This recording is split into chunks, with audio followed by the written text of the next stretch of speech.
رسول اللہ صلی اللہ علیہ وسلم نے دعا اللہ سے کی اور اشارہ حضرت حسن کی طرف کیا کہ اے اللہ میں اس سے محبت کرتا ہوں تو اس سے اور ان لوگوں سے محبت کر جس سے یہ محبت کرتا ہے. یعنی اب جو لوگ حضرت حسن سے محبت کریں اور حضرت حسن رضی اللہ تعالیٰ ان سے محبت کریں، رسول اللہ صلی اللہ علیہ وسلم دعا فرما رہے کہ یا اللہ تو ان سے محبت کر. الحمدللہ رب العالمین والعاقبۃ للمتقین والصلاة والسلام علی اشرف الانبیاء والمرسلین.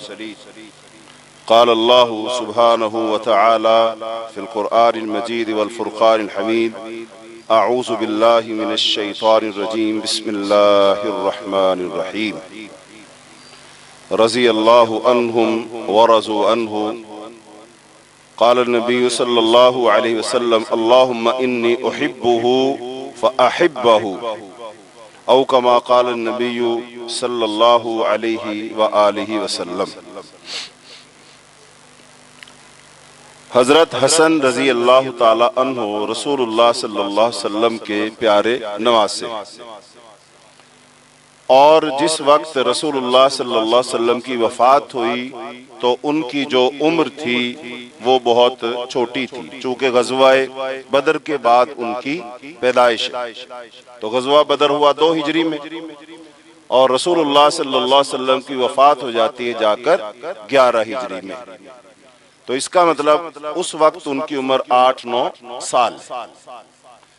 تو ظاہری بات ہے اس وقت انہوں نے کوئی بہت بڑے بڑے کارنامے تو سر انجام نہیں دیے تھے، لیکن رسول اللہ صلی اللہ علیہ وسلم نے اپنی زبان نبوت سے ان کے بارے میں بہت سارے فضائل اور مناقب بیان فرما دیے، جس کا صاف مطلب یہ ہے کہ جیسے جیسے یہ بچہ بڑا ہوگا ویسے ویسے اس کے اندر وہ تمام خوبیاں، وہ تمام صفات، وہ تمام اچھائیاں، وہ تمام فضیلتیں پیدا ہونا شروع ہو جائیں گی، اور بالآخر یہ ان تمام فضائل و مناقب پر پورا اتریں گے جن کو رسول اللہ صلی اللہ علیہ وسلم ان کے بارے میں بیان فرمائے.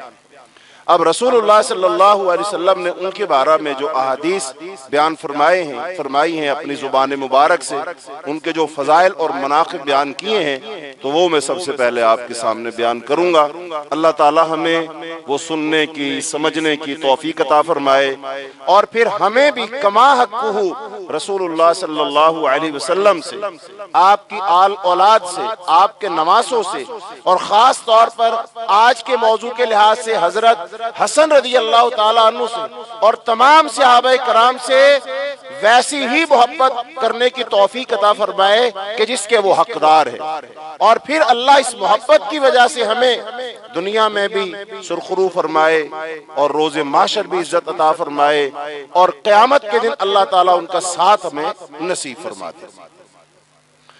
پہلی حدیث حضرت ابو ہریرہ رضی اللہ تعالیٰ عنہ کہتے ہیں کہ رسول اللہ صلی اللہ علیہ وسلم نے فرمایا جس نے حسن اور حسین سے رضی اللہ عنہما سے محبت کی اس نے مجھ سے محبت کی، اور جس نے ان دونوں سے دشمنی کی اس نے مجھ سے دشمنی کی. یعنی حضرت حسن رضی اللہ تعالیٰ عنہ سے محبت کرنا خود رسول اللہ صلی اللہ علیہ وسلم سے محبت کرنا ہے. دوسری حدیث میں حضرت عبداللہ بن مسعود رضی اللہ تعالیٰ کہتے ہیں کہ رسول اللہ صلی اللہ علیہ وسلم نماز پڑھتے تھے، حضرت حسن اور حضرت حسین رضی اللہ عنہما آپ کی پیٹھ پر، پشت مبارک پر کود کود کر چڑھتے، لوگ انہیں دور کرتے تو آپ فرماتے ان دونوں کو ایسا کرنے دو، ان دونوں پر میرے ماں باپ قربان ہوں. جو مجھ سے محبت کرتا ہے اسے ان دونوں سے محبت کرنا چاہیے. یعنی گویا کہ رسول اللہ صلی اللہ علیہ وسلم نے فرمایا کہ جو لوگ مجھ سے محبت کرتے ہیں ان کو چاہیے، یعنی ان کے لیے حکم ہے وہ حضرت حسن اور حضرت حسین رضی اللہ عنہما سے بھی محبت کریں. تیسری حدیث میں حضرت ابو ہریرہ رضی اللہ تعالی عنہ روایت کرتے ہیں کہ رسول اللہ صلی اللہ علیہ وسلم نے حضرت حسن رضی اللہ عنہ کے بارے میں فرمایا اے اللہ میں اس سے محبت کرتا ہوں.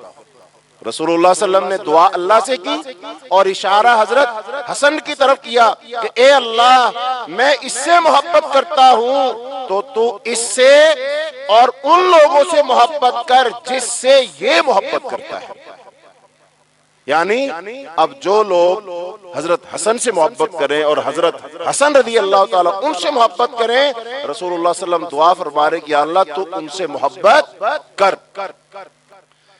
ایک اور حدیث میں حضرت ابو ہریرہ رضی اللہ عنہ کہتے ہیں کہ جب بھی میں انہیں دیکھتا میری آنکھیں اشک بار ہو جاتی، میری آنکھوں میں آنسو آ جاتے. حضرت براء بن عازب سے مروی ہے، کہتے ہیں کہ میں حضرت حسن کو رسول اللہ صلی اللہ علیہ وسلم کے کندھے پر میں نے دیکھا اور آپ فرما رہے تھے اللہم انی احبہ فاحبہ، اے اللہ میں اس سے محبت کرتا ہوں تو ان سے محبت کر. ایک اور حدیث میں حضرت یعلا بن مرہ سے مروی ہے، کہتے ہیں کہ حضرت حسن اور حسین رضی اللہ عنہما رسول اللہ صلی اللہ علیہ وسلم تک سبقت کی دوڑ لگاتے ہوئے آئے، ان میں سے ایک دوسرے سے پہلے پہنچے. رسول اللہ صلی اللہ علیہ وسلم نے اپنا ہاتھ ان کی گردن میں ڈال کر انہیں اپنے پیٹ سے چمٹا لیا، ان کو چوما، پھر ان کو بوسہ دیا اور فرمایا میں ان دونوں سے محبت کرتا ہوں، اس لیے لوگوں ان سے محبت کرو. بچے بخیلی اور بزدلی کا باعث ہوتے ہیں. یعنی انسان اپنی اولاد کی وجہ سے کچھ کمزور ہو جاتا ہے تو گویا یہ میرے بیٹے ہیں، یہ میرے بچے ہیں، تو ان کی وجہ سے میں کمزوری محسوس کرتا ہوں، کہیں ان کو کچھ ہو نہ جائے. ایک اور روایت میں آتا ہے، کہتے ہیں اسرائیل کہتے ہیں کہ میں نے رسول اللہ صلی اللہ علیہ وسلم کو کہتے ہوئے سنا جس نے حسن و حسین سے محبت کی اس نے مجھ سے محبت کی، اور جس نے ان دونوں سے دشمنی کی اس نے مجھ سے دشمنی. ایک اور روایت میں زہیر بن اخبر کہتے ہیں سے مروی ہے کہ قبیلہ از کے ایک آدمی نے کہا کہ میں رسول اللہ صلی اللہ علیہ وسلم کو حضرت حسن بن علی کے بارے میں کہتے ہوئے سنا ہے جو مجھ سے محبت کرتا ہے وہ اس سے محبت کرے. تم میں سے حاضر غائب کو یہ بات پہنچا دے، اور اگر رسول اللہ صلی اللہ علیہ وسلم کی تاکید نہ ہوتی تو میں تم سے بیان نہ کرتا. یعنی جو میں حدیث بیان کر رہا ہوں یہ اس لیے بیان کر رہا ہوں کہ میں اس مجلس میں موجود تھا تو حضور نے فرمایا تھا جو لوگ یہاں موجود ہیں وہ میری بات سنیں اور ان لوگوں تک پہنچا دے جو یہاں موجود نہیں ہے. اور وہ کیا بات ہے کہ رسول اللہ صلی اللہ علیہ وسلم کے نواسوں سے محبت کرنی چاہیے. ایک اور روایت میں حضرت اسامہ بن زید وہ کہتے ہیں کہ رسول اللہ صلی اللہ علیہ وسلم مجھے پکڑ کر اپنی ایک ران پر بٹھاتے اور حضرت حسن رضی اللہ عنہ کو دوسری ران پر، اور کہتے اے اللہ میں ان دونوں پر رحم کرتا ہوں تو بھی ان پر رحم فرما. اور ایک اور حدیث میں حضرت ابو ہریرہ رضی اللہ تعالیٰ عنہ سے مروی کہتے ہیں کہ اقرا بن حابس ایک شخص تھا، تمیم قبیلے سے اس کا تعلق تھا، وہ آیا رسول اللہ صلی اللہ علیہ وسلم کے پاس تو آپ صلی اللہ علیہ وسلم کو حضرت حسن یا حضرت حسین کو چومتے ہوئے دیکھا اور کہا آپ ان کو چومتے ہیں، بوسہ دیتے ہیں، میرے 10 لڑکے ہیں میں ان میں سے کسی کو نہیں چومتا. تو رسول اللہ صلی اللہ علیہ وسلم فرمایا جو رحم نہیں کرتا اس پر رحم نہیں کیا جاتا. یعنی بچوں سے پیار کرنا، بچوں کو گود اٹھانا، اپنے بچوں کو چومنا یہ رحم کی علامت ہے اور یہ رسول اللہ صلی اللہ علیہ وسلم کی سنت ہے. ایک اور حدیث میں حضرت معاویہ بن ابو سفیان کہتے ہیں کہ رسول اللہ صلی اللہ علیہ وسلم حضرت حسن کی زبان یا ہونٹ چومتے تھے. حضرت حسن رضی اللہ تعالیٰ کی زبان یا آپ کے ہونٹ کیا چومتے تھے، اور ایسی زبان یا ہونٹ جسے رسول اللہ صلی اللہ علیہ وسلم نے چوما ہو عذاب میں مبتلا نہیں کی جائے گی. اب حضرت جو امیر معاویہ ہے ان کا تعلق بنو امیہ سے، لیکن وہ کس کی تعریف کر رہے ہیں؟ رسول اللہ صلی اللہ علیہ وسلم کے نواسے کی، بنو ہاشم کی. تو اس کا مطلب حضرت امیر معاویہ رضی اللہ تعالی عنہ بھی حضرت حسن رضی اللہ تعالی عنہ سے بہت محبت فرمایا کرتے تھے. حضرت ابو ہریرہ رضی اللہ عنہ سے ایک حدیث میں مروی ہے کہ مدینے کے کسی راستے میں ان کی ملاقات حضرت حسن بن علی سے ہوئی تو ان سے کہا آپ پر میرے ماں باپ قربان ہوں، آپ میرے لیے اپنے پیٹ پر سے کپڑا ہٹا دیں. یعنی حضرت ابو ہریرہ ملے کس سے؟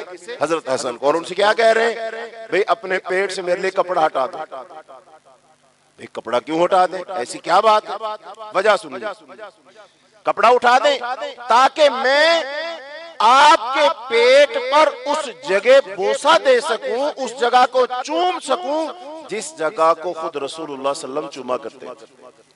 یعنی آپ میرے لیے اپنا کپڑا ہٹا دیں، پیٹ ننگا کر دیں، میں آپ کے پیٹ کو چومنا چاہتا ہوں اور اس جگہ کو چومنا چاہتا ہوں جہاں سے آپ کو رسول اللہ صلی اللہ علیہ وسلم چوما کرتے تھے۔ لہذا حضرت حسن نے کپڑا اٹھا دیا اور انہوں نے آپ کی ناف کو چوم لیا۔ تو یہاں سے پتہ چلا رسول اللہ صلی اللہ علیہ وسلم حضرت حسن کی ناف والی جگہ کو چوما کرتے، یہ پیار ہے، لاڈ ہے۔ ایسے ہی حضرت عبداللہ بن عباس سے اکرمہ روایت کرتے ہوئے کہتے ہیں کہ نبی کریم صلی اللہ علیہ وسلم حضرت حسن بن علی کو اپنے کندھے پر اٹھائے ہوئے تھے۔ ایک آدمی نے کہا، اے بچے کیا ہی اچھی سواری ہے۔ رسول اللہ صلی اللہ علیہ وسلم نے کندھے پہ اٹھا رکھا ہے۔ دیکھنے والے نے کہا، بھئی کیا اچھی سواری ہے۔ تو رسول اللہ صلی اللہ علیہ وسلم فرمایا کہ تم تو کہہ رہے ہو کیا اچھی سواری ہے، لیکن سوار دیکھو کتنا اچھا ہے۔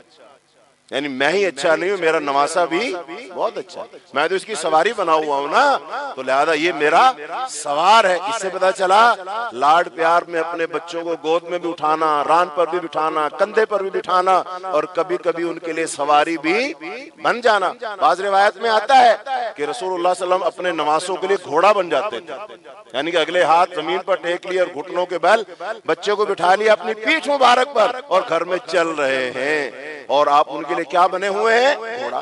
رتبہ دیکھی امام الانبیاء محمد الرسول اللہ صلی اللہ علیہ وسلم ہے، لیکن اپنے نواسوں کے ساتھ بچوں کے ساتھ بچے بن گئے، لاڈ کر رہے ہیں، پیار کر رہے ہیں۔ یہ اسلام کی خوبصورتی ہے۔ بہرحال یہ جو روایت ہے سند کے لحاظ سے کمزور ہے۔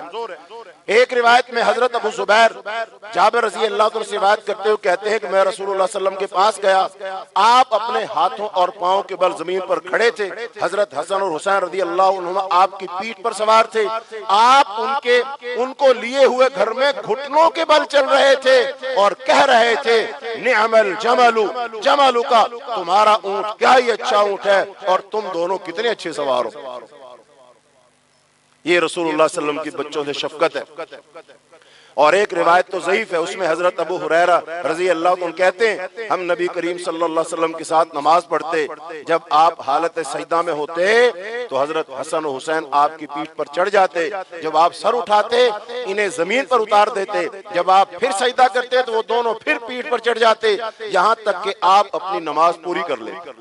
اور بعض روایت میں یہ آتا ہے کہ رسول اللہ صلی اللہ علیہ وسلم سجدہ میں ہوتے اور آپ کے نمازی آپ کی پیٹھ پر چڑھ جاتے، اور اب آپ سجدے سے سر مبارک نہیں اٹھا رہے۔ کیوں نہیں اٹھا رہے؟ کہ میں سر اٹھاؤں گا کہیں گر نہ جائیں، لہذا آپ اپنے سجدے کو لمبا کر دیتے۔ صحابہ کرام کہتے ہیں ہم ذرا سر اٹھا کے دیکھتے کہ اتنا لمبا سجدہ ہو گیا، رسول اللہ صلی اللہ علیہ وسلم نے ابھی اپنا سر مبارک نہیں اٹھایا، تو دیکھتے تو کیا ہوتا کہ آپ کا نواسہ آپ کی پیٹھ پر چڑھ کے بیٹھا ہوا۔ تو یہ رسول اللہ صلی اللہ علیہ وسلم کا پیار تھا۔ اسے بھی پتا چلا کہ چھوٹا بچہ مسجد میں لایا بھی جا سکتا ہے اور اس کو گود میں اٹھا کر نماز بھی پڑھی جا سکتی ہے، لیکن ایک بات کا خیال رکھنا چاہیے، اب جو چھوٹا بچہ ہے اگر وہ آپ کے پاس رہے گا، گود میں اٹھا لو گے، پیٹھ میں بٹھا لو گے تو وہ روئے گا نہیں، شور نہیں کرے گا، لیکن اگر آپ اس کو پیچھے بٹھا دیں گے، آپ آگے نماز پڑھیں گے تو تھوڑی دیر بعد وہ رونا شروع کر دے گا اور بالآخر کیا ہو جائے گا؟ نماز خراب ہو جائے گی سب کی۔ اگر سنت پر عمل کرنا ہے پورے طریقے سے کرو، اپنے پوتے کو، پوتی کو، نواسوں کو، نواسی کو لاؤ تو لہذا پھر اس کو اپنے پاس بٹھاؤ، اس کو گود میں اٹھاؤ، جب سجدے میں جاؤ تو رکھ دو اور جب قیام میں ہو تو کیا کر لو؟ اس کو اٹھا لو۔ اس طریقے سے کیا ہوگا؟ بچہ روئے گا نہیں اور دوسروں کی نماز خراب۔ لیکن ماشاءاللہ یہاں مسجد میں بچے آ جاتے ہیں اور جب وہ بچے آ جاتے ہیں تو مسجد کو پھر کیا بنا لیتے ہیں؟ کھیل کا میدان، لہذا بھاگتے رہتے ہیں، دوڑتے رہتے ہیں، نماز خراب کرتے رہتے ہیں، تو یہ سنت نہیں ہے۔ بڑے بوڑھے جب بچوں کو ڈانٹتے ہیں نا، پھر کئی لوگ بڑے چیختے ہیں کہ بھئی بچوں کو مسجد میں آنے دو، کیوں ان سے ڈانٹتے ہو، پیار کرو، اب چھوٹے چھوٹے مسجد میں آئیں گے تو عادت پڑے گی۔ بھئی دونوں باتوں پر عمل کرو نا، ایک تو یہ ہے کہ بچوں کو مسجد میں لاؤ تو اپنے بچوں کے ساتھ کھڑے ہو۔ اب ماں باپ گھر ہے اور بچے کہاں آگے؟ مسجد میں، لہذا وہ کیا کر رہے ہیں؟ نماز کو خراب کر رہے ہیں۔ پھر بزرگ ٹھیک ہے اگر وہ روکتے، لیکن اگر آپ خود بچوں کے ساتھ آتے ہیں، اپنے پاس کھڑا کرتے ہیں، گود میں اٹھاتے ہیں، چپ کرتے ہیں، خیال کرتے ہیں، بھاگنے دوڑنے نہیں دیتے ہیں، سجدے میں بھلے آپ کا پوتا نواسا آپ کی پیٹھ پر چڑھ جائے، گردن پر چڑھ جائے، گود میں چڑھ جائے، کوئی مسئلہ نہیں، لیکن دوسروں کو تو تنگ نہ کرے۔ لہذا سنت پر عمل کرنا ہے تو پورے طریقے سے۔ رسول اللہ صلی اللہ علیہ وسلم کی ایک نواسی تھی، حضرت زینب کی بیٹی امامہ رضی اللہ تعالیٰ عنہ، آپ صلی اللہ علیہ وسلم انہیں لاتے تھے اور گود میں اٹھا کے نماز پڑھا کرتے تھے۔ تو لہذا بچوں کو مسجد میں لایا جا سکتا ہے، لیکن ان کو اپنے پاس رکھنا چاہیے، گود میں ان کو اٹھانا چاہیے۔ بہرحال حضرت ابو ہریرہ رضی اللہ تعالیٰ عنہ سے مروی کہتے ہیں کہ دن کے ایک حصے میں رسول اللہ صلی اللہ علیہ وسلم کے پاس تھا، پھر میں نکلا تو ہمارے درمیان کوئی بات نہیں ہو رہی تھی۔ رسول اللہ صلی اللہ علیہ وسلم بازار میں گئے تو بنو قینقاع پہنچ کر لوٹ پڑے، یعنی آپ میرے ساتھ جا رہے تھے، خاموش تھے، بات چیت نہیں کر رہے تھے، بازار پہنچ گئے، لیکن جب بازار میں پہنچے وہاں سے ایک دم پلٹے اور گھر گئے۔ مطلب دیکھنے والا ہی دیکھے گا کہ کوئی پریشانی ہے، کوئی تکلیف ہے، کوئی بھول گئے ہیں، کوئی واقعہ حادثہ پیش آ گیا، آپ صلی اللہ علیہ وسلم اتنی جلدی گھر لوٹ گئے، لیکن وجہ کیا بنی؟ فرماتے ہیں کہ حضرت رسول اللہ صلی اللہ علیہ وسلم حضرت فاطمہ رضی اللہ تعالیٰ عنہ کے گھر گئے اور پوچھا کیا یہاں ننھا بچہ ہے؟ کیا یہاں ننھا بچہ ہے؟ آپ کی مراد حضرت حسن سے، یعنی آپ پوچھ رہے ہیں حسن یہاں پر ہے، گھر میں ہے؟ ہمارا خیال ہے کہ ان کی والدہ نے انہیں نہلانے اور خوشبوؤں کا ہار پہنانے کے لیے روک رکھا تھا۔ تھوڑی ہی دیر میں وہ دوڑتے ہوئے آئے، نواسا نانے سے اور نانا نواسے سے دونوں لپٹ گئے۔ اس کا مطلب رسول اللہ صلی اللہ علیہ وسلم کو کتنی فکر ہوئی اپنے نواسے کی، تو فوراً وہ کہاں؟ گھر پلٹ آئے اور پھر اپنے نواسے کو بلایا، اپنے ساتھ چمٹایا اور پھر اس سے کیا کیا؟ پھر اس سے پیار کیا۔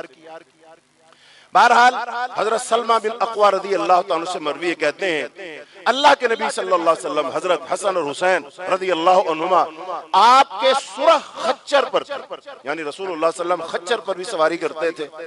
میں ان کے آگے آگے چلتا رہا یہاں تک کہ میں نے انہیں نبی کریم صلی اللہ علیہ وسلم کے کمرے میں پہنچا دیا، یہ آپ کے آگے اور یہ آپ کے پیچھے تھے۔ تو یہ رسول اللہ صلی اللہ علیہ وسلم کی اپنے نواسوں کے ساتھ والہانہ محبت ہے۔ اسی طریقے سے چند ایک اور احادیث سن لیجئے۔ حضرت ابو سعید خدری رضی اللہ عنہما فرماتے ہیں کہ رسول اللہ صلی اللہ علیہ وسلم فرمایا حسن اور حسین جنتی نوجوانوں کے سردار ہیں۔ یہ بات آپ نے اس وقت فرمائی جب ان کی عمریں کتنی تھی؟ 8 سال 9 سال یا 7 سال 8 سال، اتنی عمریں تھی کہ یہ جنتی نوجوانوں کے کیا بنیں گے؟ سردار۔ اب ظاہری بات ہے جنتی نوجوانوں کے سردار تب بنیں گے کہ جب وہ جنت میں جانے والے عمل کریں گے، اور پھر جنت میں جانے والے عمل عام نہیں کریں گے بلکہ وہ عمل کریں گے کہ جن اعمال کے کرنے سے جنت کی سرداری مل جائے۔ اس کا مطلب ان کی تربیت کیا ہی اچھی ہوئی ہو۔ تربیت کرنے والی کون ہے؟ حضرت فاطمہ الزہرا رضی اللہ تعالی عنہا۔ تربیت کرنے والے کون ہیں؟ حضرت علی رضی اللہ تعالیٰ عنہ۔ تربیت کرنے والے کون ہیں؟ امام الانبیاء محمد الرسول اللہ صلی اللہ علیہ وسلم۔ اور یہ صحابہ کرام کا دور ہے، مسجد نبوی ہے جس کے بارے میں خود رسول اللہ صلی اللہ علیہ وسلم فرمایا خیر القرون قرنی ثم الذین یلونہم ثم الذین یلونہم، کہ سب سے بہترین زمانہ میرا ہے، اس کے بعد میرے صحابہ کا ہے، پھر اس کے بعد تابعین کا ہے۔ یہ بہترین زمانہ کیوں تھا؟ کہ اس میں اللہ کا دین نافذ تھا، اللہ کے دین پر عمل کیا جاتا تھا، اللہ کا دین صرف قرآن میں بند نہیں تھا، اللہ کا دین صرف مسجد میں نظر نہیں آتا تھا، نہیں، اللہ کا دین مسجد میں بھی نظر آتا ہے، بازار میں بھی نظر آتا ہے، خوشی میں بھی نظر آتا ہے، غمی میں بھی نظر آتا ہے، مردوں پر بھی نظر آتا ہے، عورتوں پر بھی نظر آتا ہے، بچوں پر بھی نظر آتا ہے، حکمرانوں پر بھی نظر آتا ہے، تاجروں پر بھی نظر آتا ہے، عدالتوں میں بھی نظر آتا ہے، تعلیمی اداروں میں بھی نظر آتا ہے، اور جہاں تم سر اٹھاؤ گے وہاں پر آپ کو دین اسلام کی تعبیر اور تفسیر آنکھوں سے دیکھنے کو مل جائے۔ اس لیے سب سے بہترین زمانہ تھا، اور جیسے جیسے دین اٹھتا چلا جائے گا ویسے ویسے زمانہ فتنوں میں مبتلا ہوتا چلا جائے گا۔ اب ایک اور حدیث سن لیجئے، اور جس حدیث پر ہمارے اگلے مضمون کا جو حصہ ہے اس کا دار و مدار ہے، اس حدیث کو آپ سنیں گے۔ رسول اللہ صلی اللہ علیہ وسلم نے ارشاد فرمایا ان ابنی ھذا سید، حضرت حسن رضی اللہ تعالی عنہ کی طرف اشارہ کیا کہ میرا یہ بیٹا سردار ہے۔ اب بیٹے سے مراد نواسا، اب نواسے تو حضرت حسین بھی ہیں، لیکن حضرت حسین کی طرف اشارہ نہیں ہے، یہ اشارہ ہے حضرت حسن رضی اللہ عنہ کہ میرا یہ نواسا، میرا یہ بیٹا کیا ہے؟ سردار ہے۔ ایک اور حدیث میں فرمایا ان ابنی ھذا سید وعسى اللہ ان یبقیہ حتی یصلح بین فئتین عظیمتین من المسلمین، اور مسند احمد کی روایت ہے اور صحیح بخاری میں بھی اس کی ہم معنی روایت موجود ہے۔ فرمایا میرا یہ بیٹا سردار ہے، قریب ہے کہ اللہ تعالیٰ باقی رکھے گا اس کے ساتھ مسلمانوں کی دو بڑی جماعتوں کو، اور ان کے درمیان اللہ صلح کروا دے گا اس کے ذریعے سے۔ میرا یہ بیٹا سردار ہے۔ سردار کیوں ہے؟ کہ دو مسلمانوں کی عظیم جماعتوں، بڑی جماعتوں، دو بڑے لشکروں کے درمیان صلح کروائے گا، اس لیے یہ میرا بیٹا کیا ہے؟ میرا نواسا سردار ہے۔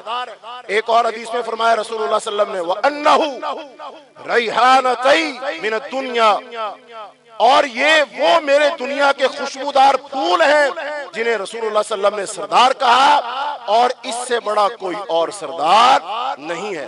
ایک حدیث میں فرمایا ان ابنی ھذا سید ولعل اللہ ان یصلح بہ بین فئتین عظیمتین من المسلمین، بلا شبہ میرا یہ بچہ سردار ہے اور امید ہے اللہ تعالیٰ اس کے ذریعے سے مسلمانوں کی دو بڑی جماعتوں کے مابین صلح کروائے گا۔ اور ایک حدیث کے لفظ یہ ہیں وَإِنَّ اللَّهَ يُصْلِحُ بِهِ بَيْنَ فِئَتَيْنِ عَظِيمَتَيْنِ مِنَ الْمُسْلِمِينَ، اللہ تعالیٰ ان کے ذریعے سے مسلمانوں کی دو جماعتوں کے مابین صلح کروائے گا۔ یعنی حضرت حسن رضی اللہ تعالی عنہ کی سارے صاحب کا جو فضائل اور مناقب ہیں، ان میں ایک اور آپ کی عظیم فضیلت یہ ہے کہ آپ صلی اللہ علیہ وسلم نے حضرت حسن کو کیا فرمایا؟ آپ کون ہیں؟ سردار، کیونکہ سید کا معنی کیا ہوتا ہے؟ سردار ہوتا ہے۔ یہ سردار ہے میرا بیٹا۔ کارنامہ کیا سر انجام دے گا کہ جب مسلمانوں کی دو بڑی جماعتیں، دو بڑے لشکر، دو بڑے گروہ آپس میں لڑنے کے لیے تیار ہوں گے، لہذا یہ ان کو لڑنے سے روک لے گا اور ان کے درمیان کیا کروا دے گا؟ صلح کروا دے گا۔ تو اب یہ رسول اللہ صلی اللہ علیہ وسلم نے پیشین گوئی کی تھی۔ کتنے سال پہلے پیشین گوئی کی تھی؟ یہ صلح کروائی انہوں نے 41 ہجری میں، اور جب رسول اللہ صلی اللہ علیہ وسلم کی وفات ہوئی اس وقت ان کی عمر زیادہ زیادہ کتنی ہے؟ 9 سال۔ اس کا مطلب تقریباً 32 سال پہلے رسول اللہ صلی اللہ علیہ وسلم نے پیشین گوئی کی تھی کہ میرا یہ بیٹا مسلمانوں کی دو بڑی جماعتوں کے درمیان کیا کروائے گا؟ صلح کرے۔ اب یہ صلح کون سی ہے؟ حضرت حسن رضی اللہ تعالیٰ عنہ نے اپنی زندگی میں جو صلح کروائی وہ ایک ہی، چونکہ جب حضرت علی رضی اللہ تعالیٰ عنہ زندہ تھے، وہ خلیفہ تھے، لہذا حضرت حسن رضی اللہ تعالیٰ ان کے ماتحت، ان کے تابع، لہذا جو بھی کام کرنا بڑا کس نے کرنا ہے؟ آپ کے والد محترم نے کرنا ہے، حضرت علی رضی اللہ تعالیٰ عنہ نے کرنا ہے۔ لیکن جب حضرت علی رضی اللہ تعالیٰ عنہ کی شہادت ہو جاتی ہے، اس کے بعد خلیفہ کون بنے؟ اس کے بعد خلیفہ بنے حضرت حسن رضی اللہ تعالیٰ عنہ، اور آپ کا جو خلافت کا وقت ہے وہ تقریباً 6 مہینے کم و بیش، اور یہ سن 40 ہجری میں وہ بنے اور 41 ہجری کے کچھ مہینوں تک وہ رہے، 6 مہینہ، اور پھر انہوں نے ایک صلح کروائی، اور صلح کس کے درمیان کروائی؟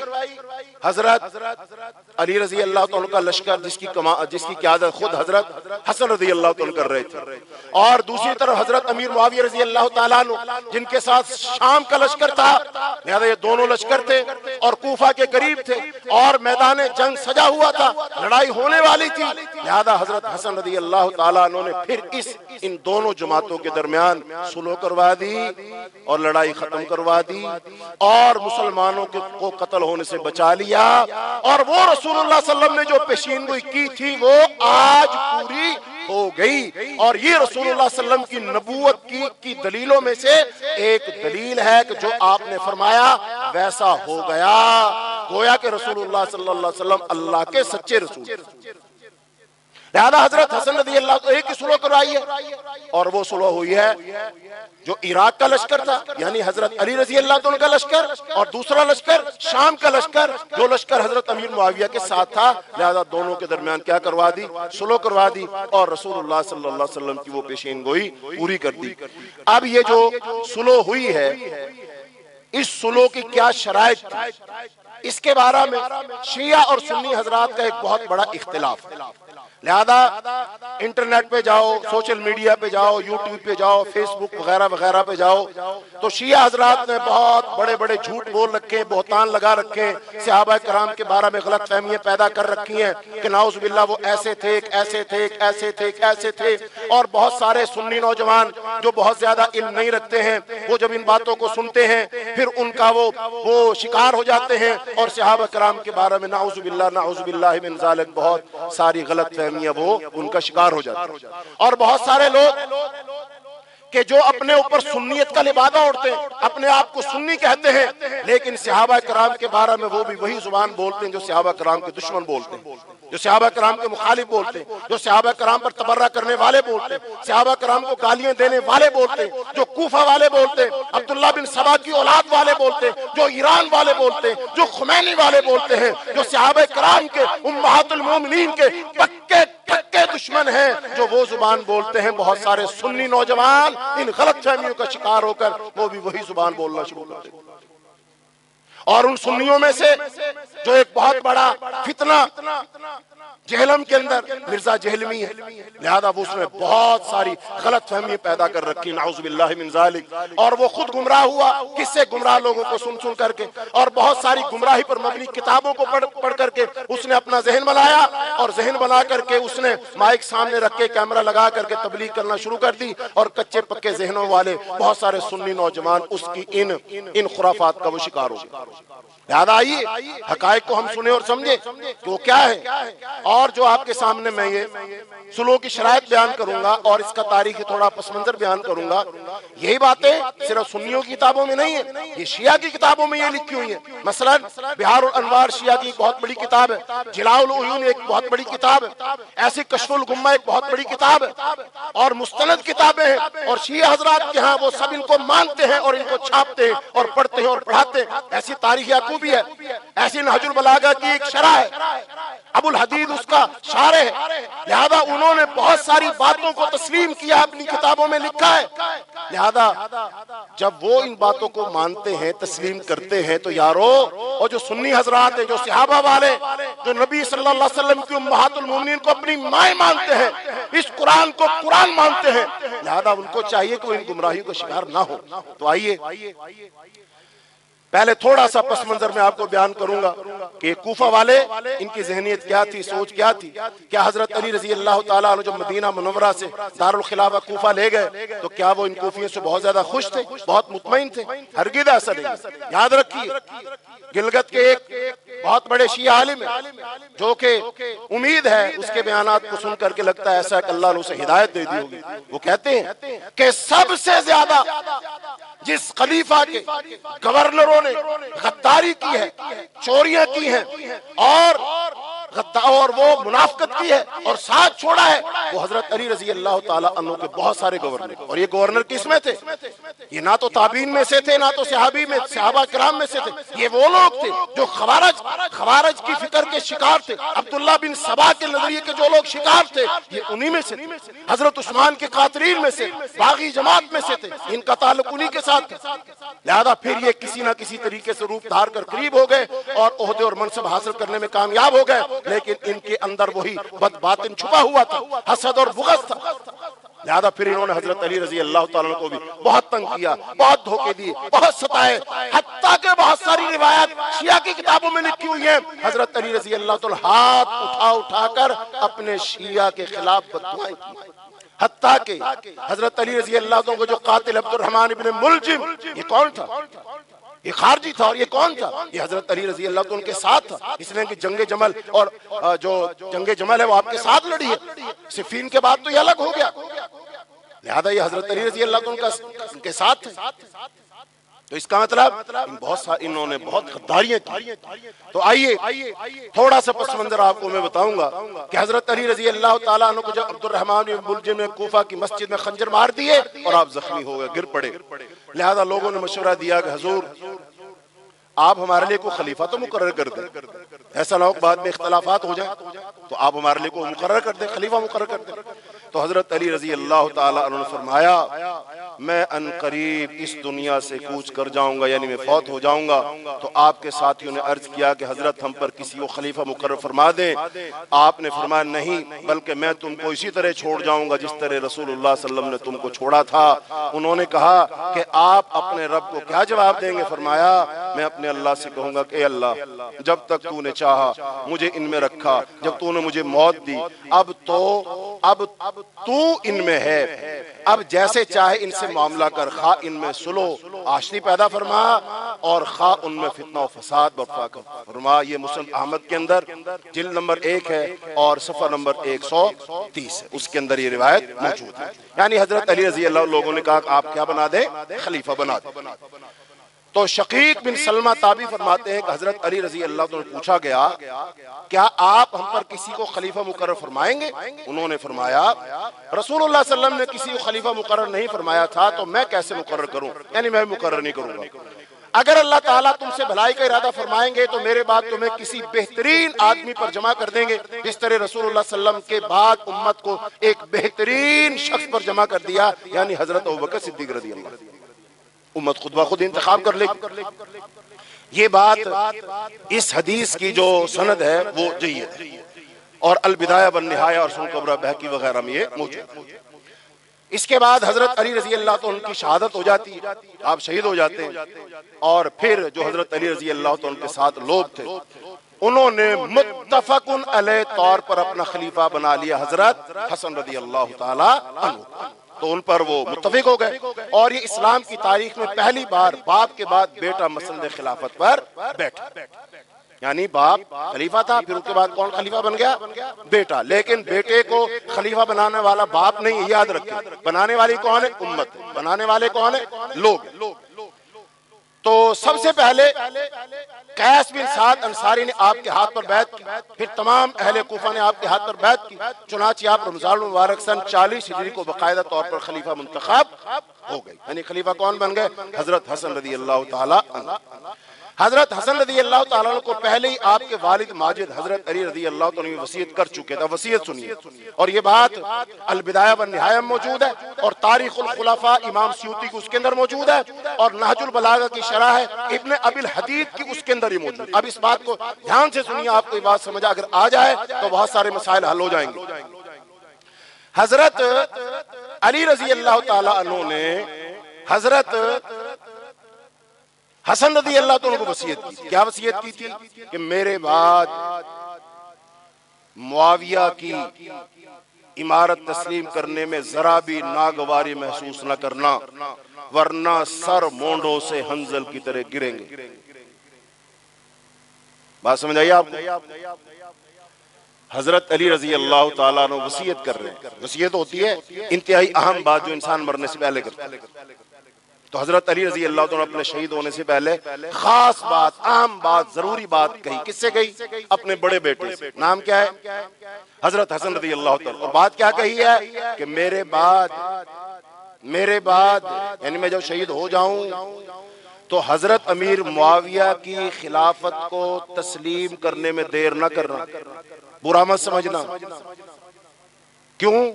اگر تم نے تسلیم نہ کی نتیجہ کیا نکلے گا؟ لوگ لڑیں گے، جب لڑیں گے تو گردنیں کٹیں گی، گردنیں ایسے کٹیں گی جیسے تنبا بیل سے ٹوٹ کے دور ہوتا ہے۔ یعنی کہ تنبا جو بیل کے ساتھ لگا ہوتا ہے جب پک جاتا ہے، ہاتھ ذرا سا لگاؤ نا فوراً ٹوٹ جاتا ہے۔ تو ایسے ہی مسلمانوں کی گردنیں کٹ کٹ کر گریں گی۔ تو لہذا پھر کیا کر لینا؟ اگر قتل و قتال سے بچنا ہے، مسلمانوں کو بچانا ہے، لڑائی سے بچانا ہے، مسلمانوں کا خون محفوظ کرنا ہے، تو کیا کر لینا؟ حضرت امیر معاویہ رضی اللہ عنہ کی بیعت کر لینا۔ اب یہ 3 حوالے دے رہا ہوں۔ ایک حوالہ شیعہ کی کتاب کا ہے۔ شیعہ کون؟ نہج البلاغہ کی معتبر ترین شرح ہے، نہج البلاغہ کی معتبر ترین شرح ہے، اور ابن ابو الحدید جو ہے وہ اس کی شارح ہے، مل جاتی بازار سے، شیعہ کے ہاں عام مکتبوں میں ہوتی۔ اور اس کا کیا ہے؟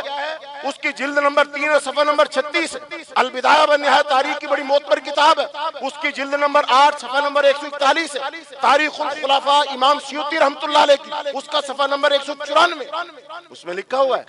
اچھا یہ بتاؤ ہم تو حضرت علی رضی اللہ تعالیٰ عنہ کو رسول اللہ صلی اللہ علیہ وسلم کا صحابی مانتے ہیں، عشرہ مبشرہ میں سے مانتے ہیں، اور آپ کو خلیفہ برحق مانتے ہیں، چوتھا جنتی مانتے ہیں، اور وہ سارے فضائل مانتے ہیں جو قرآن و حدیث میں ان کے بیان ہوئے۔ لیکن شیعہ حضرات حضرت علی رضی اللہ تعالیٰ کیا مانتے ہیں؟ امام، چونکہ وہ شیعہ کا پہلا امام کون ہے؟ حضرت علی رضی اللہ تعالیٰ۔ اور امام کی ان کے ہاں ویلیو کیا ہوتی پتہ ہے؟ وہ کہتے ہیں ان الائمۃ اعلم من الانبیاء، کہ جو امام ہوتا ہے وہ نبیوں سے بھی زیادہ جانتا ہے۔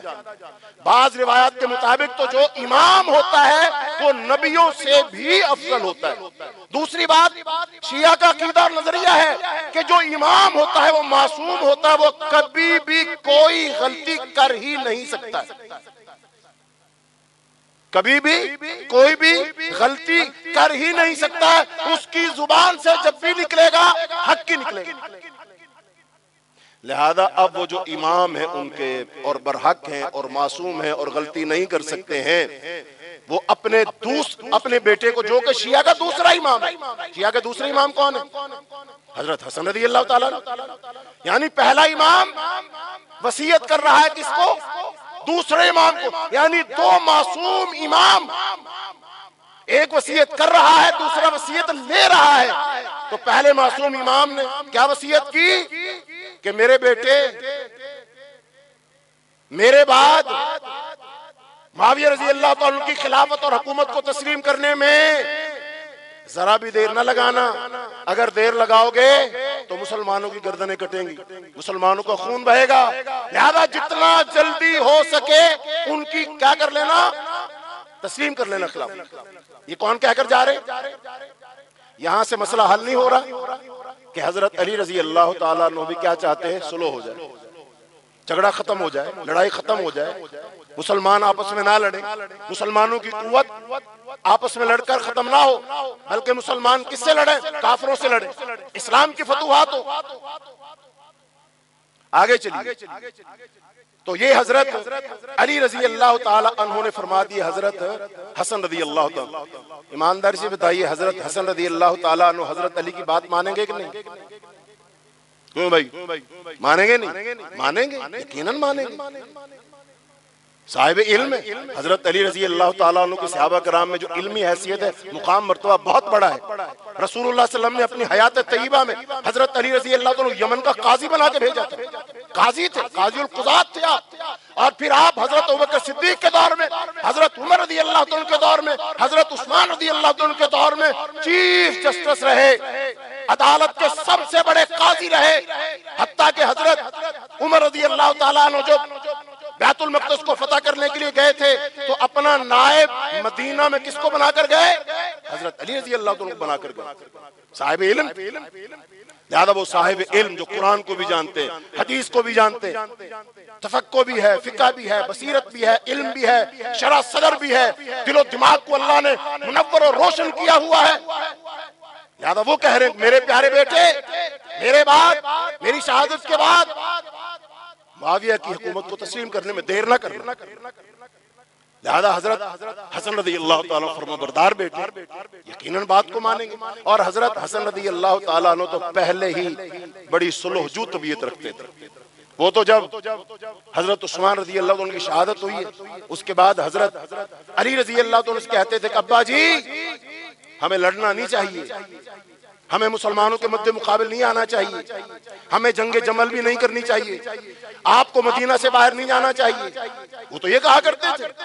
اور حضرت علی رضی اللہ تعالیٰ عنہ نے جب جنگ جمل میں اور جنگ صفین میں اتنے مسلمان وہ اور جلیل القدر صحابہ کرام اور تابعین اور نیک اور متقی اور صلحاء جب وہ قتل ہوئے، شہید ہوئے، حضرت علی رضی اللہ تعالیٰ عنہ دیکھ کر کے قابو نہ رکھ سکے اور بے اختیار رو پڑے، اور حضرت حسن رضی اللہ تعالیٰ عنہ کے گلے کے ساتھ جا لگے اور کہا بیٹا تو صحیح کہتا، لیکن مجھے پتا نہیں تھا کہ معاملہ یہاں تک پہنچ جائے گا۔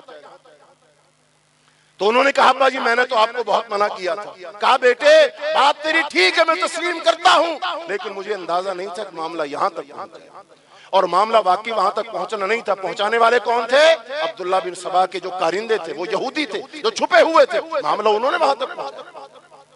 بہرحال جب آپ نے یہ وصیت کر دی تو آپ نے ایک تو اس لیے فرمایا تھا کہ میرے ساتھیوں اور شیعوں نے جب میرا ساتھ چھوڑ دیا ہے تو یقینی بات ہے کہ تمہارا ساتھ بھی چھوڑ دیں گے، کیونکہ اہل کوفہ کی یہ فطرت میں شامل ہے کہ وہ وفا نہیں کرتی، اس لیے کہا حضرت کوفی لا یوفی۔ حضرت علی رضی اللہ عنہ پتا تھا کہ میری فوج میں کون لوگ ہیں، کوفی، تو کوفیوں نے میرے ساتھ وفا نہیں کی، میرا بیٹا جب خلیفہ بنے گا وہ بھی کس کا بنے گا، کوفیوں کا ہی بنے گا، تو کیا کوفی جب میرے ساتھ وفا نہیں کر رہے تو کیا میرے بیٹے کے ساتھ وفا کر لیں گے، نہیں کریں گے، لہذا اس لیے انہوں نے کہا۔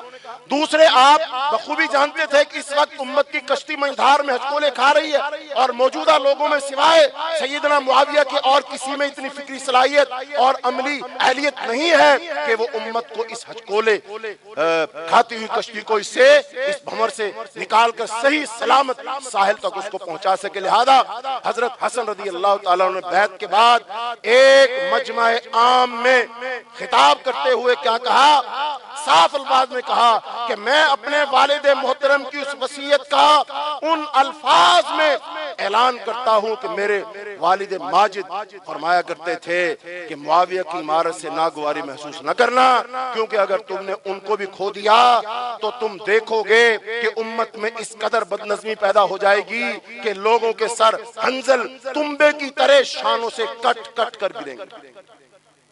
حضرت علی رضی اللہ عنہ وصیت کر کے شہید ہو گئے، ان کو دفنا دیا گیا۔ پھر اس کے بعد خلافت کی بیعت کس نے لی، بولو بھائی، کس نے لی بیعت، حضرت حسن۔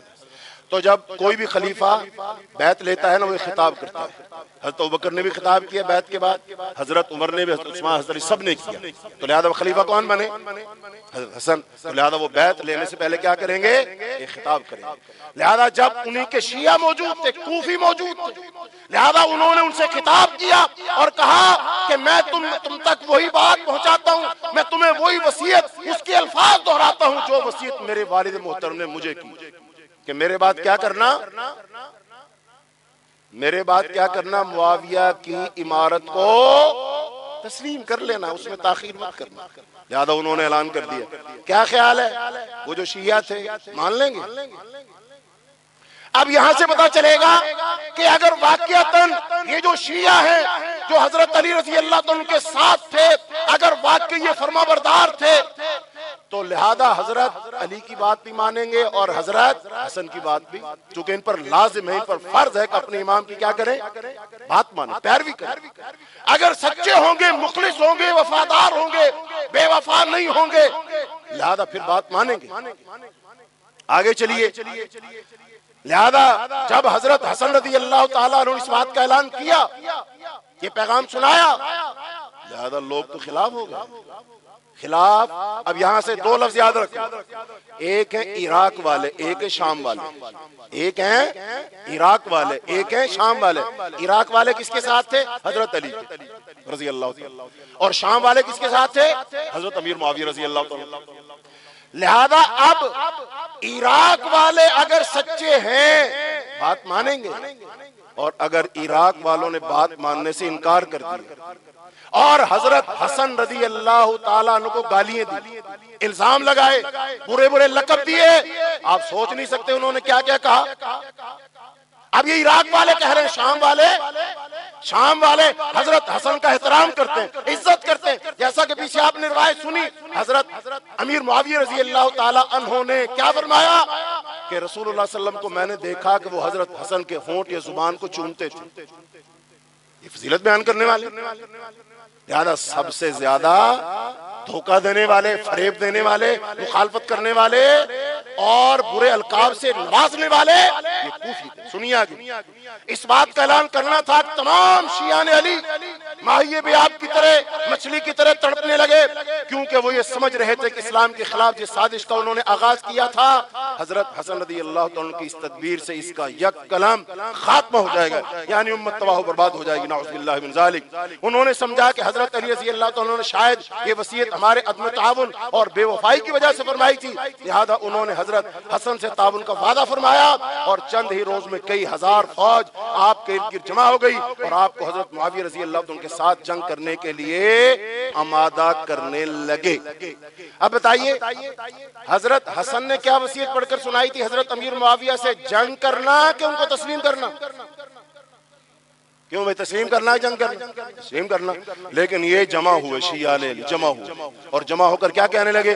کہنے لگے بھائی ہمارے بارے میں شاید کوئی غلط فہمی ہو گئی، آپ لوگوں نے شاید سمجھ لیا ہم لڑیں گے نہیں، ہم آپ کو چھوڑ دیں گے، لیکن ہم آپ کو نہیں چھوڑیں گے، ہم لوگ جمع کریں گے، لہذا ہم لشکر بنائیں گے اور لشکر بنا کر ہم کس سے لڑیں گے؟ بھئی حضرت علی رضی اللہ عنہ کہہ رہے ہیں کہ ہم نے لڑنا نہیں، حضرت حسن رضی اللہ عنہ کہہ رہے ہیں ہم نے لڑنا نہیں، ہم نے کیا کرنی ہے؟ صلح کرنی ہے، ان کی حکومت کو تسلیم کرنا ہے۔ لیکن یہ آگے سے بات ماننے کی بجائے آگے سے کیا مشورے دے رہے ہیں؟ نہیں ہم لڑیں گے، ہم آپ کے ساتھ ہیں، ہم لشکر جمع کریں گے۔ بتائیے بات کون مان رہا ہے کون نہیں مان رہا ہے؟ فرمانبردار لوگ ہیں، بات ماننے والے لوگ ہیں، بے وفا لوگ ہیں، جھوٹے لوگ ہیں، غدار لوگ ہیں، بیعت توڑنے والے لوگ ہیں۔ ایسے کیسے ہو سکتا ہے کہ حضرت علی رضی اللہ عنہ کوئی اپنا امام بھی مانے، حضرت حسن رضی اللہ عنہ کو اپنا کوئی امام بھی مانے اور دونوں امام کہیں کہ ہم نے امیر معاویہ سے لڑنا نہیں، صلح کرنی ہے؟ لیکن جو مرید ہیں، جو پیروکار ہیں، جنہوں نے بیعت کی ہوئی ہے، وہ آگے سے کیا کہہ رہے ہیں؟ ہم نے لڑنا ہے۔ تضاد تو آ گیا۔ دونوں میں صحیح کون ہے؟ جو کہہ رہے ہیں ہم نے لڑنا ہے یا جو یہ کہہ رہے ہیں کہ ہم نے صلح کرنی ہے؟ تو یہاں سے پتا چلا کوفی لا یوفی، یہ لڑنے والے کون تھے؟ یہ اسلام دوست نہیں تھے، یہ اسلام دشمن تھے، یہ عبداللہ بن سبا کی اولاد تھے، ان کا مشن لڑنا تھا، امت کو نقصان پہنچانا تھا، یہ امت کے خیر خواہ نہیں تھے۔ لہذا وہی گروہ آج بہت بڑا دنیا میں موجود ہے۔ جب بھی امت میں کہیں کوئی صلح ہوتی ہے، اتفاق اور اتحاد پیدا ہونے والا ہوتا ہے، وہی کوفہ والے، ان کی آل اولاد آج بھی امت کے اس اتفاق میں، ان معاہدوں میں رکھنے ڈالتے ہیں۔ پیچھے ہوا نا ایک معاہدہ، کتنے ملکوں نے کیا؟ 3 ملکوں نے۔ اس معاہدے کا نام کیا ہے؟ مکہ معاہدہ۔ کتنے ملک شامل ہیں اس میں؟ 3۔ نمبر 1 مکہ یعنی سعودی عرب، نمبر 2 پاکستان، نمبر 3 ترکی۔ انہوں نے معاہدہ کیا کہ ہم تینوں ایک دوسرے کا دفاع کریں گے، ہم میں سے کوئی کسی ایک پر حملہ کرے گا تو تینوں پر حملہ شمار کیا جائے گا۔ اس معاہدے نے دشمنوں کی نیندیں اڑا رکھی۔ اور پھر کئی اور ملک ہیں جو اس معاہدے میں شامل ہونا چاہتے ہیں۔ آپ یوں کہہ لیجئے عیسائیوں نے، یورپ نے، مغرب نے اتحاد بنایا، اس کا نام تھا نیٹو، وہ نون سے بنا، اور یہ مکہ سے بنا، یہ کیا بن جائے گا؟ ماٹو۔ مکہ سے بنے گا یعنی مسلمانوں کا اتحاد۔ لہذا اس اتحاد کی سب سے زیادہ تکلیف کس کو ہوئی؟ ایران کو۔ جس دن یہ معاہدہ ہوا اسی دن ایرانی بولے کہ سعودی عرب کو اپنی پالیسی ٹھیک کرنی چاہیے، ان کو کرائے کی فوج رکھنی نہیں پڑے گی۔ اچھا یہ کرائے کی فوج کس کو کہا؟ پاکستان کو۔ اور پاکستانی وہ ملک ہے جس نے اس وقت ایران کو تحفظ دیا، صلح کروائی، جنگ بندی کروائی۔ ایران کی پارلیمنٹ میں پاکستان زندہ باد کے نعرے لگے، عاصم منیر اور وزیر اعظم کے نام کے ترانے پڑھے گئے۔ ایک طرف ظالم یہ تعریفیں بھی کرتے ہیں، اور آج تک یاد رکھی پاکستان کا سب سے بڑا دشمن ہندوستان ہے، اور ہندوستان نے غداری بھی کی ہے، مخبریاں بھی کی ہیں ہندوؤں نے، لیکن آج تک ایران نے ہندوستان کے ساتھ دوستی ختم نہیں کی۔ چابہار دی گوادر کے مقابلہ میں، آج بھی ان کے پاس ہی چابہار ہے۔ جب آپ مکہ معاہدہ کر رہے تھے اور وہ ہندوستان کے مودی کے ساتھ محبت اور دوستی کی پینگیں بڑھا رہے تھے، تو یہ وہی غدار ہے، موجود ہے۔ لہذا حضرت حسن رضی اللہ تعالیٰ عنہ کو آمادہ کرنے لگے کہ نہیں نہیں لڑنا پڑے گا، ہمیں لڑنا ہے، ہمیں لڑنا ہے، زبردستی کر رہے ہیں۔ لہذا جنگ صفین کے اختتام کے بعد حضرت معاویہ رضی اللہ مستقل طور پر وہ کہاں چلے گئے تھے؟ دمشق چلے گئے تھے۔ وہاں کے لوگوں نے ان کی بیعت کر لی تھی، اور ادھر جو ہے حضرت علی رضی اللہ عنہ کے ماننے والوں حضرت علی کی بیعت کر لی تھی۔ لہذا اب دونوں الگ الگ حکومتیں بن گئی تھی۔ لہذا اب یہاں سے آپ کو یہ صورتحال تھوڑی سی واضح ہوگی۔ اب حضرت حسن رضی اللہ تعالی عنہ کو جب انہوں نے ان باتوں کا اظہار کیا کہ بھئی ہم صلح کرنا چاہتے ہیں، ہم لڑیں گے نہیں وغیرہ وغیرہ، آج کے درس کا آخری حصہ وہ یہ ہے کہ میں صرف جو القاب انہوں نے دیے، جو گالیاں دی حضرت حسن رضی اللہ تعالیٰ عنہ کو، صرف آپ کو وہ پڑھ کے سنانا چاہتا ہوں تاکہ آپ کو تھوڑا سا اندازہ ہو جائے. باقی شرائط سلوک کی کیا تھی ان پر ہم بات کریں گے اگلی دفعہ، چونکہ ٹائم بہت زیادہ ہو جائے. حضرت حسن رضی اللہ تعالیٰ عنہ ابھی اس سلوک کو ارادہ ہی فرمایا تھا کہ آپ کے لشکریوں نے آپ کے خلاف مخالفت کا ایک طوفان کھڑا کر دیا اور آپ پر قاتلانہ حملے کیے گئے اور آپ کے خیمے کو لوٹ لیا گیا. سب سے پہلے حضرت حسن کے خیمے پر حملہ کرنے والے کون تھے؟ شامی کے عراقی. ہاں بھی شامی کے عراقی. اچھا پھر کیا خیمے میں صرف داخل ہوئے؟ نہیں، خیمے میں داخل بھی ہوئے، حضرت حسن رضی اللہ تعالیٰ کو زخمی بھی کیا، سامان بھی لوٹ لیا. اچھا بہت سارے لوگ رونا روتے ہیں نا، حضرت حسین رضی اللہ تعالیٰ عنہ کا خیمہ کربلا میں اور کربلا میں خیمہ لوٹ لیا اور یہ ہوا وہ ہوا. کربلا جائیں گے بعد میں، پہلے تم ذرا کوفہ تو آؤ، کوفہ ہو پہلے. حضرت حسین رضی اللہ تعالیٰ کی شہادت کی طرف جائیں گے بعد میں، تم پہلے ذرا حضرت حسن رضی اللہ تعالیٰ کی طرف تو آؤ. بتاؤ سب سے پہلے حضرت حسن کا خیمہ کس نے لوٹا؟ حضرت حسن کے خیمے میں کون داخل ہوا؟ حضرت حسن رضی اللہ تعالیٰ پر وار کس نے کیا؟ حضرت حسن رضی اللہ تعالیٰ پر خنجر کس نے چلایا؟ حضرت حسن رضی اللہ تعالیٰ کی ران پر نیزہ کس نے مارا، کس نے زخمی کیا؟ تو میرے عزیز بھائیو، یہ تو عراقی ہیں، یہ تو کوفی ہیں، یہ تو شیعہ ہیں، یہ تو لشکری لوگ ہیں، انہوں نے کیا سارا کچھ. تو اس کا مطلب جو حضرت عثمان کے قاتل تھے، جو حضرت علی رضی اللہ عنہ کے قاتل ہیں، جو حضرت حسن رضی اللہ تعالیٰ پر حملہ کرنے والے، یہی ظالم ہیں جنہوں نے جا کر حضرت حسین رضی اللہ تعالیٰ کو بھی شہید کیا. ان سب کا تعلق ایک ہی خاندان سے ہے، ایک ہی فکر اور سوچ سے ہے. یہ چور مچائے شور والی بات ہے. خود قاتل ہے، غدار ہے، بے وفا ہے، لیکن دوسروں پر الزام لگاتے ہیں. اچھا پھر کیا کہنے لگے؟ تو یہ تبری کے اندر روایت موجود. ایک دفعہ حضرت حسن رضی اللہ تعالیٰ کی نماز کی حالت میں تھے کہ ایک شخص نے آپ پر خنجر سے حملہ کیا جس سے آپ کی ران کی ہڈی تک وہ شگاف پڑ گیا. یہ اخبار الطوال کے اندر ہے، جلاء العیون کے اندر، سیر اعلام النبلاء کے اندر ہے. اس زخم کے باعث آپ کئی ماہ تک صاحب فراش رہے.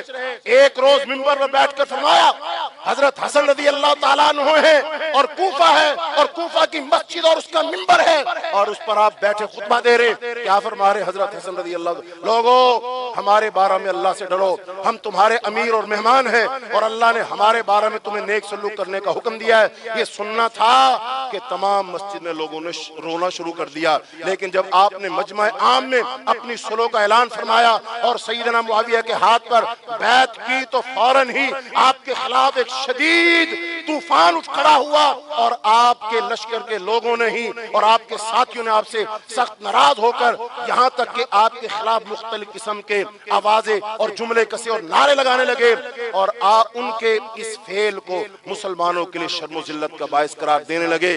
چنانچہ حافظ ابن حجر رحمۃ اللہ علیہ نے لکھا ہے فَكَانَ أَصْحَابُ الْحَسَنِ يَقُولُونَ يَا عَارَ الْمُؤْمِنِينَ. حضرت حسن کے جو ساتھ تھے لشکری وہ کیا کہنے لگے؟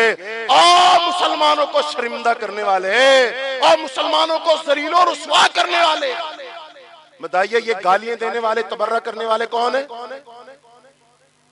کوفی ہیں، عراقی ہیں، حضرت علی کے لشکر والے ہیں.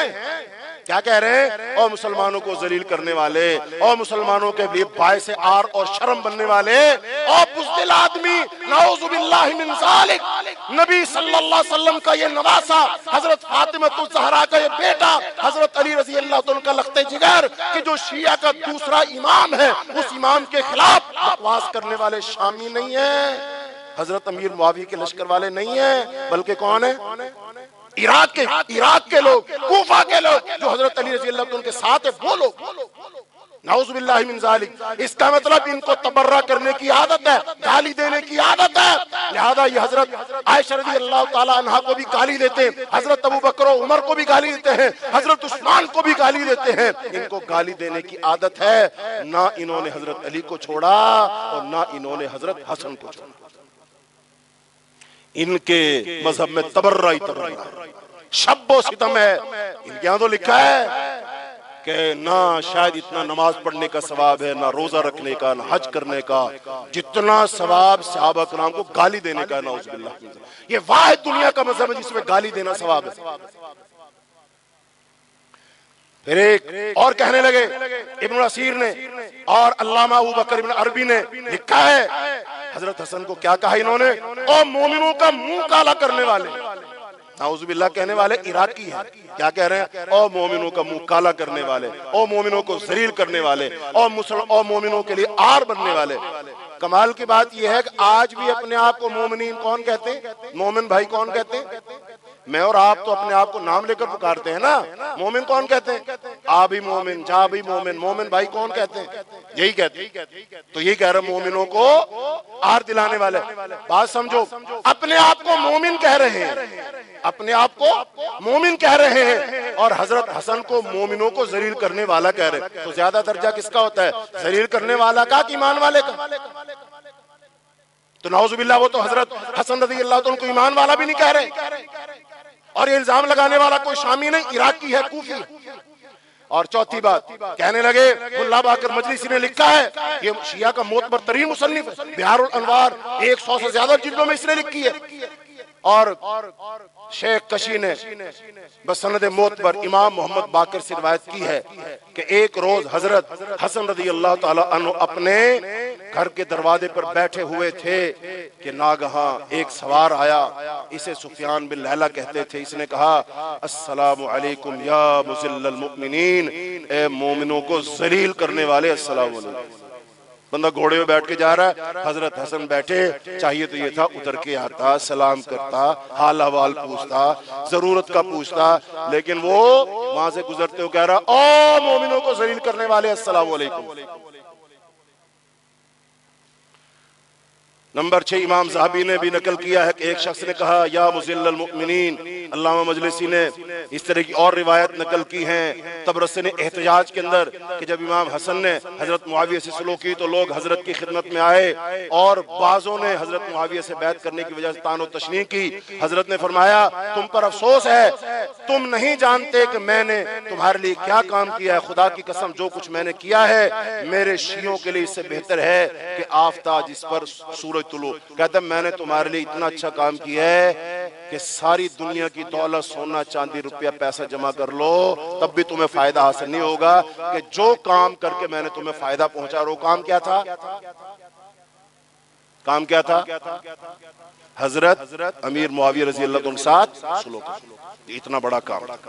تو بہرحال ایک شخص نے حضرت حسن کی خدمت میں آیا اور کہا، آپ نے کیوں سستی کر کے معاویہ سلوک کر لی، حالانکہ معلوم تھا حق آپ کا ہے اور وہ ظالم اور باغی ہے۔ امام جو ملا باقر مجلسی وہ احتجاج کا حوالہ دیتے ہوئے کہتے ہیں، ایک شخص حضرت حسن کی خدمت میں آیا اور کہا، ہماری گردنوں کو آپ نے ذلیل کیا اور ہم شیعوں کو آپ نے غلامان بنی امیہ بنایا۔ حضرت نے کہا، کیوں کر؟ اس نے کہا، اس وجہ سے کہ خلافت آپ نے حضرت امیر معاویہ کو دے دی۔ یعنی کہ اب یہ کس پر بہتان لگا رہے ہیں، اعتراض کر رہے ہیں، گالیاں دے رہے ہیں، برا بھلا کہہ رہے ہیں۔ کس کو کہہ رہے ہیں؟ حضرت۔ تو آپ نے جو فضیلت سنی، رسول اللہ فرمایا جو اس سے دشمنی کرے وہ اس سے دشمنی کرے۔ یہ کیا ہے؟ جنت کے نوجوانوں کا سردار ہے۔ یہ کیا ہے؟ یہ میرے جسم کا ٹکڑا ہے۔ یہ کیا ہے؟